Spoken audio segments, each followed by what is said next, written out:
छत्रपती शिवाजी महाराज की, भारत माता की वंदे।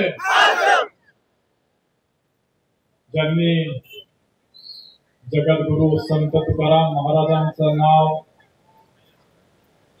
लोहगाव एअरपोर्टला देण्यासाठी प्रयत्न केला आणि काही दिवसातच लोहगावच्या एअरपोर्टला जगद्गुरु संत तुकाराम महाराजांचं नाव लागणार आहे। आणि ज्यांच्या प्रयत्नातून हे होत आहे असे आपले पुण्यनगरीचे खासदार केंद्रीय राज्यमंत्री मुरलीधरजी मोहोळ, आपले लोकप्रिय आमदार सुनीलजी टिंगरे, युवक राष्ट्रवादी काँग्रेसचे अध्यक्ष सूरजजी चव्हाण, पांडुरंग खेसे मामा, बंडू शेठ खांदवे, लाला शेठ खांदवे,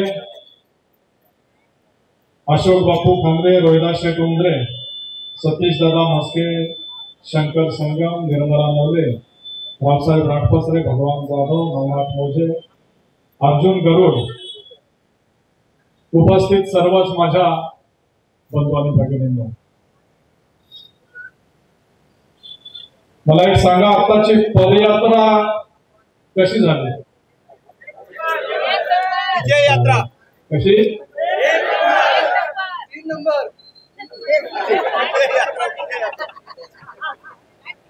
आवाज जरा कमी आला, जोरात एवढा ना। विजयी पदयात्रा होते असं वाटतं ना?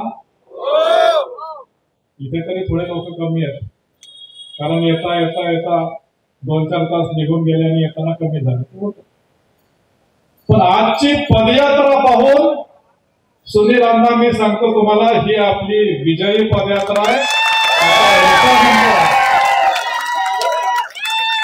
23 तारखेला याच मंदिराच्या शेजारी आपल्याला विजयी जल्लोष करण्यासाठी बोलावले जाणार आहे। आणि मुरली अण्णा, तुम्ही लोहगावचे हिरो आहे, म्हणजे पुण्याचे महाराष्ट्राचे हिरो आहेत तसे, पण लोहगावकरांच्या मनामध्ये जी गोष्ट होती, जगद्गुरु संत तुकाराम महाराजांचं नाव लोहगावच्या एअरपोर्टला देण्यात यावं, ज्यासाठी अनेक लोकांनी प्रयत्न केला, त्या अनेक लोकांचं स्वप्न तुम्ही पूर्ण केलं। त्यामुळे तुम्ही पण 23 तारखेला इथे यावं अशी तुम्हाला सर्वांच्या वतीनं विनंती आहे। आता बंधूंना बोलले, कोण बोला? त्रिमूर्ती आहे इकडं, पण लोहगाव मध्ये पण त्रिमूर्ती आहे तुमच्या, पण इथं त्रिमूर्ती 2 अण्णा आणि 1 भाऊ। एक अण्णा लोकसभेला गेले, एक अण्णा विधानसभेला पाठवायचे, आणि मधल्यामध्ये भाऊ राहिला वगैरे कामा।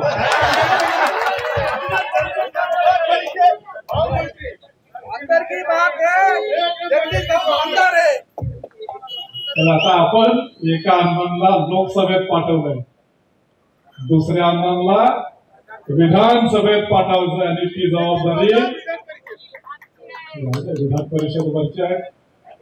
पण ह्या अण्णांना विधानसभेत पाठवण्याची जबाबदारी आपल्या सगळ्यांची आहे। आणि आमचे सूरजजी चव्हाण इथं आले, एक उभरतं युवा नेतृत्व आहे महाराष्ट्रातलं, एकदम सगळं बरोबर बोलले, राज्यावरती देशावरती। एकच बोलले की आम्हा सारख्या तरुणांना तुमच्याकडनं स्फूर्ती भेटली, म्हणजे अजूनही आम्हा तिघांना म्हातारा करून टाकलं का? आम्ही पण तुमच्या सोबतच आहोत, जरी योग मध्ये नसेल तरी उद्या घेऊ शकता। काय दाखला बिटला कमी बनवायचा असेल तर ते पण सांगा, वय कमी जास्त। कधी कधी काय होतं, एक पिढी पुढे तयार होत असते आणि मागच्याला रिटायर करण्याच्या मागे लागतो, म्हणायचं आम्हाला स्फूर्ती आमच्या सारख्या तरुणांना। तुमचं स्वागत आहे सूरजजी। उद्धवजींसारखे मुख्यमंत्री 2.5 वर्ष महाराष्ट्राने पाहिले, जे मुख्यमंत्री केवळ 2 वेळा महाराष्ट्राच्या मंत्रालयाच्या पायऱ्या चढले। महाराष्ट्राला 10 वर्षामध्ये 3 मुख्यमंत्री पाहायला भेटले। एक देवेंद्रजी फडणवीस साहेब, ज्यांनी या राज्याला विकास दाखवला, प्रत्येक गावामध्ये जलयुक्त शिवार सारख्या योजना आणल्या, या राज्यामध्ये समृद्धी महामार्गासारखा मार्ग केला, अनेक ठिकाणी नवीन रस्ते केले, या राज्यामध्ये परकीय गुंतवणूक आणल्या, खऱ्या अर्थानं राज्य प्रगतीपथावरती गेलं। दुसरे मुख्यमंत्री एकनाथजी शिंदे साहेब, जे खऱ्या अर्थानं कार्यकर्त्यांचे मुख्यमंत्री आहेत। कोणी कार्यकर्ता समोर गेला तर समोरासमोर फोन लावून काम करून देतात।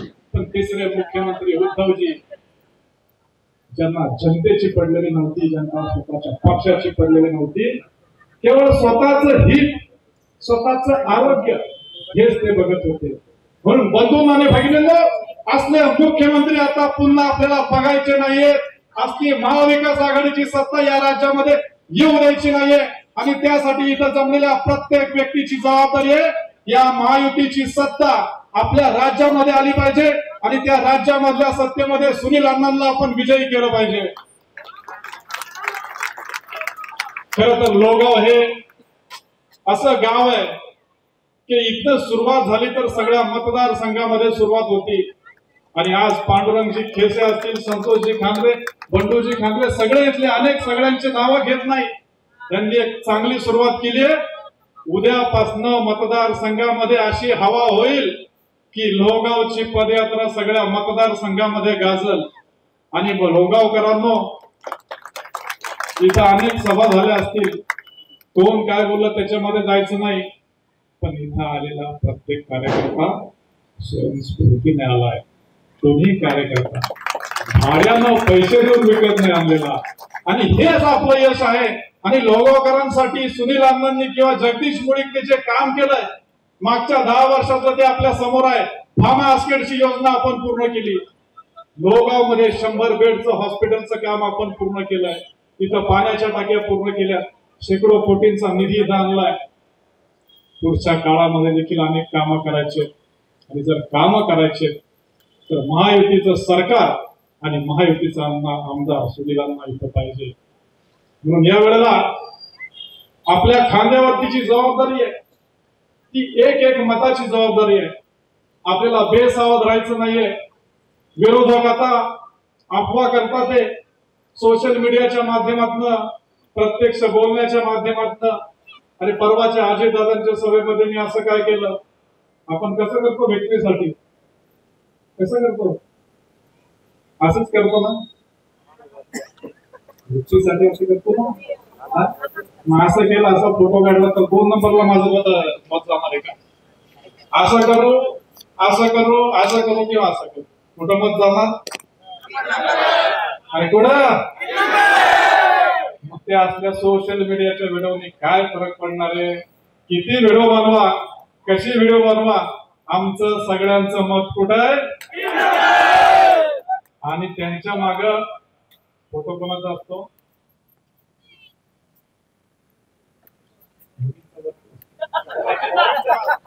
मागे असतो, आम्ही मागे जाऊ, दोघांच्या मागेच असतो आम्ही। म्हणजे मी आणि सुनीलांना मिळून या निवडणुकीचे उमेदवार आहे असं तुम्ही समजायला काही हरकत नाही। आणि 100% योगदान या निवडणुकीमध्ये प्रत्येक भाजप, शिवसेना, आरपीआय, राष्ट्रवादीच्या कार्यकर्त्याने सुनील अण्णांना विजयी करण्यासाठी करायचे। त्यांना मी खूप खूप शुभेच्छा देतो। माझं बोलणं थांबवतो। धन्यवाद। जय हिंद, जय महाराष्ट्र, जय भीम, जय भाऊजी। वडगाव शेरी बदलणार, विकास आणखी गतिमान होणार। घड्याळ या चिन्हासमोरील 3 नंबरचे बटन दाबून आमदार सुनील अण्णा टिंगरे यांना प्रचंड मतांनी विजयी करा।